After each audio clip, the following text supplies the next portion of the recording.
So hi there, welcome back to my channel. In this video, I'll be taking you through the Leibniz theorem.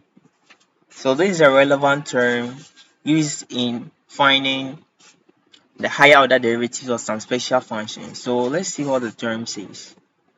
Let y to be equal to the product of two functions. So meaning that this term works provided you have two functions as a product, where f and g are functions of x.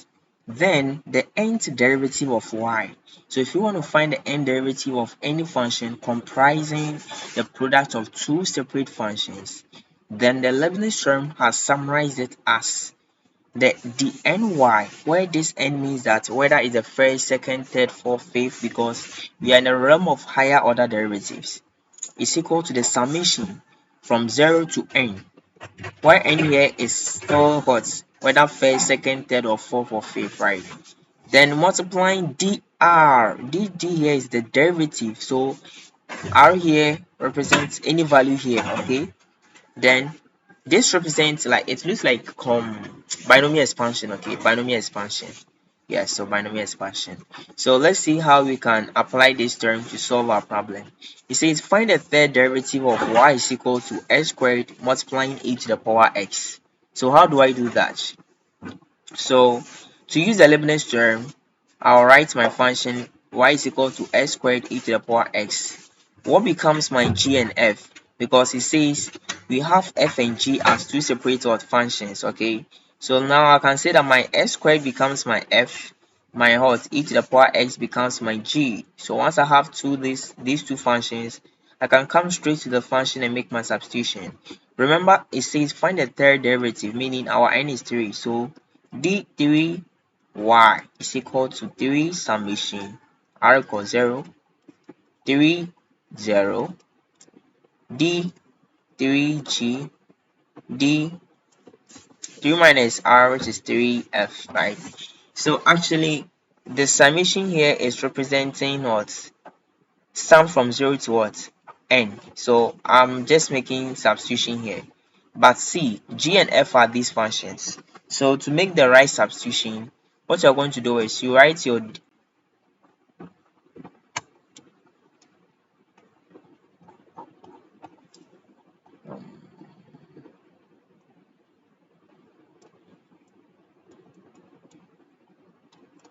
so let's see. So what you're going to do here is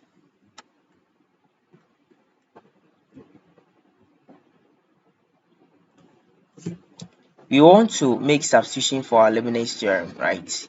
And I have this problem. It said find the third derivative, right? Find the third derivative of y equals x squared e to the power x. You make x squared to be a function f because in the Leibniz theorem it should be the product of two functions. E to the power x will be g. So when I come to my main formula, my n is what? The third becomes 3y, and summation from 0 to 3 of this expression. But this expression here, it's a summation, okay? It's summation. So I just simply put r and n for the immediate one. So let's see how we do this. So my d cube y is going to give me, I want to remove the summation. To remove the summation, I'll start from when r is what? 0. When r is 0, I'll simply have 3, 0. That is for this part, right? I'll simply have 3, 0 for this part. Then here's r. So here's what? R. When r is 0, it means that you are not differentiating. That's what you should know. When r is 0, we are not differentiating, okay? So I'm going to have when r is 0, so d0, then the g, what's g? E to the power x, multiplying d, n minus r, here will be the third derivative of my f. What's my f? S squared, right? Plus, when I have r to be 1, I'll have 3, 1, d1, e to the power x, d2, because n minus r becomes d2 s squared of s squared. Then when r is 2, so let me write it. When r is 2, I'll have 3, 2, d2 of e to the power x d. Here is 3 minus 2, I'll get 1, d1 of what? X squared, right? Then finally, when r is 3, so when r is 3, I'm going to have 3 d r, 3 of what? E to the power x. Then here becomes d of what? 0 of x squared. I keep on simplifying. For the first set, 3 combination 0, whenever you see this, it means 3 combination 0. What is 3 combination 0? 3 combination 0 is simply going to give us 1, right? Yeah. So you're going to have 1 here. Then I'm going to have d0. I'm not differentiating e to the power x, so it will be maintained. So I have for the first set 1 by the first one being maintained, which is e to the power x. Then the third derivative here. What's the third derivative here?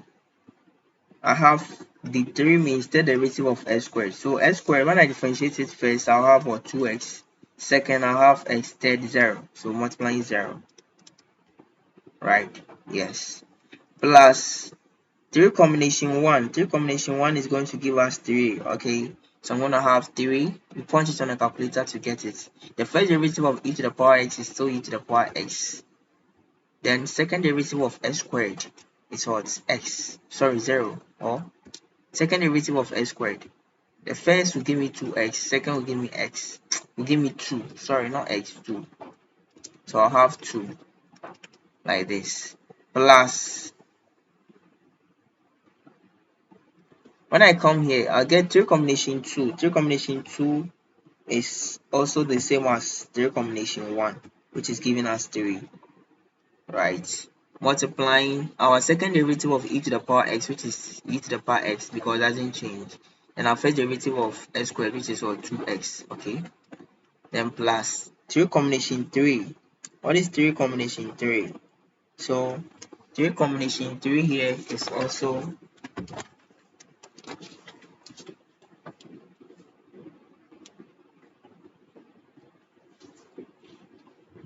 so you want to find 3 combination 3, right? So now let me write the combination formula for you. So combination formula is the same as n, right, factorial over n minus r all factorial multiplying r factorial. So if you want to find 3 combination 3, it's 3 factorial over 3 minus 3 factorial times 3 factorial. Remember 0 factorial is 1. So we get 3 factorial over 1 times 3 factorial. That gives me what? 1. So 3 combination 3 is what? 1, right? So I'm going to have, it's the same as 3 combination 0. So we're going to have 1 multiplying the third derivative of e to the power x, which is e to the power x. Then I'm not going to differentiate x squared. It's still the same. So this gives me this 0, everything goes away. So 6 e to the power x, 6x e to the power x plus x squared e to the power x. And this is by Leibnitz Theorem. Thank you for being with me in this video. Don't forget to like, subscribe, and share.